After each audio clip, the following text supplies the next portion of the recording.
Okay, so dito tayo sa Barangay Aguho. Nakakasakop ay Calawag. So right now, ito yung papunta sa Quezon na kalsada na ginagawang diversion. So ito namang isa papuntang Calawag. Yan.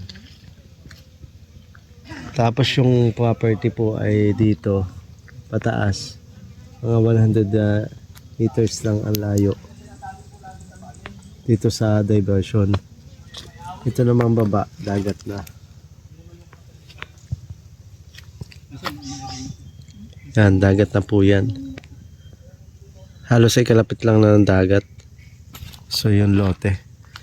So akyatin po natin. Titingnan po natin kung gaano kaganda yung property sa taas. Good afternoon po sa atin lahat. So, dito po tayo sa Barangay Roma, Lopez, Quezon, kung saan matatagpuan ang isang property na napakaganda. Halip po kayo at sulyapan natin. Ito po yung diversion na ginagawa going to Alabat Islands, Perez, Quezon, at saka sa Alabat. So ito po yung papasok do po sa lote, right of way. So hindi pa po established. Kayo na po ang bahalang mag-establish yan sa right of way. More or less 400 meters po yan ang right of way na yan. Pero ang kagandahan mga ka-farm lot to sa mga client nag-iisip na baka bahain kasi binabaha yung ibang mga property. Ito po hindi kasi mataas po siya. So yan po, diyan po nag-i-start yung property sa loob ng kawayan na yan, dala na po yan. So doon sa mga client po natin na naninirahan doon sa mga binabaha, like doon sa Manila, Bulacan, Pampanga, nakikita natin sa television nitong nakaraan lamang na binabaha, mag-avail na po kayo ng property na abot kayang halaga. Ito po ay matatagpuan sa bayan ng Lopez, Quezon. So ang bayan po ng Lopez, Quezon is first class municipality na soon to be city na po. May mga malls na po na ongoing na nalalagay dyan, kaya nasa maganda po kayong lugar o bayan. So ito pong property napakaganda. Halos na sa 1,000 kapuno na nyug po ito na plot na pwede ninyong pagtayuan ng isang kubo o ng isang bahay. Ano po, pwedeng bahay bakasyonan kasi po nga overlooking siya. So kapag malakas ang hangin, malakas din po talaga ang hangin dyan at malamig. So ito po ay may presyong 2.5 million pesos. So may title number T74744. So titulado, 70% flat po siya, 15% slope at 15% hilly. Yan po makikita natin yung ocean view. Kaya napakagandang gawing investment kasi kitang kita, kalapit lamang po pati ninyo yung dagat. So ang dagat po ay more or less pagbaba po ninyo ng kalsada, dagat na po doon. Kaya kung gusto po ninyong maligo sa tabing dagat, anytime po makakaligo po kayo, hindi na ninyo kailangan magbiyahe.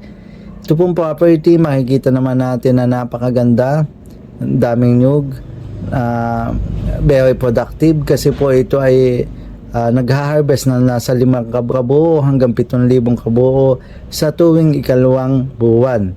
So kaya po ngayon po ang presyo ng kopra is 32 pesos per kilo. So nakaka-minimum po siya ng 64,000 every 2 months.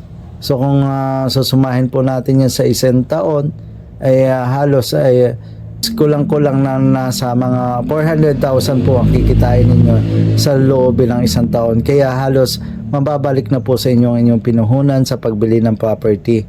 So sa mga client po natin hindi pa nagsusubscribe, mag-subscribe po kayo sa aming channel para updated po kayo sa lahat ng video na aming pong nai-upload. So napakagandang property po siya, na kitang-kita naman natin, overlooking, napakadaming tanim. Ito po ay 5 minuto lamang ang layo do sa mga iba't ibang beaches dyan. Tapos mayroon po tayong, ang layo po nito ay 1 oras simula do sa Maharlika Highway. Papasok po siya, pero ang kagandahan mga ka-farm lot, yung ginagawang diversion yan yung magiging provincial highway. So dadaan po ang mga bus dyan, kaya hindi po kayo mahihirapan pagsakay. Magiging 24 hours na din po. Dahil yan po yung pupunta do sa Tlong Bayan sa isla. So Napakagandang property sa mababang presyo. Halina kayo mga ka-farm. Ito po, may I present to you the property of 40,492 square meters sa halagang 2.5 million pesos. Thank you so much at have a good day. Mabuhay po kayo. Ingat po kayo dyan palagi. God bless.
Okay, so pupuntahan po natin yung tulay going to Quezon. Simula dito sa property.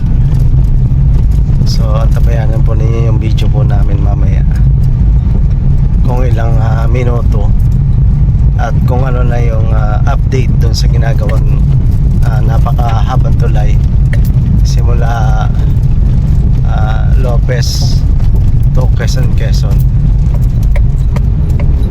Ito nga pala pang dinadaanan namin, ito yung diversion na papunta doon. Kaya malaki yung kalsada. Right now, hindi pa siya cemented.